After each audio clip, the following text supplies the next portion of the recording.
Invictus is Clint Eastwood's newest film starring Morgan Freeman and Matt Damon. It is based on the book Playing the Enemy, Nelson Mandela and the Game That Changed the Nation by John Carlin. Freeman plays former president of South Africa Nelson Mandela during his early time in office. For those that don't know the history behind the man, Mandela was an activist in South Africa during a time of apartheid, a law established in 1948 where South Africans were segregated into groups by race.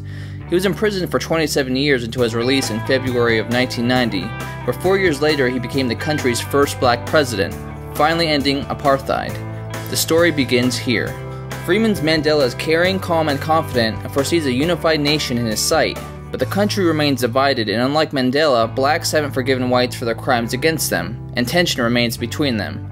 Mandela is reminded of his divided country while attending a Springboks game, South Africa's struggling rugby team. When Mandela learns South Africa will be holding the 1995 Rugby World Cup in 1 year's time, he meets with the team's captain, Francois Pinnier, played by Matt Damon, and hopes he can inspire him and his struggling team.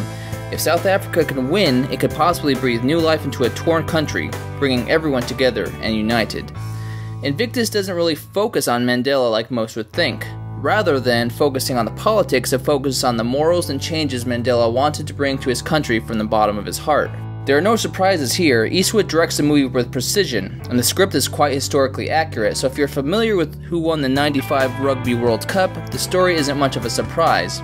Invictus isn't really about surprises, which is why I didn't understand Eastwood's constant attempts to scare the audience with possible attacks on Mandela. But come to think of it, it most likely happened. Here, these were real threats that happened to the real Nelson Mandela during his presidency. Clint Eastwood may have brought us a cliched sports movie with an unlikely sport disguised as a biopic about Nelson Mandela.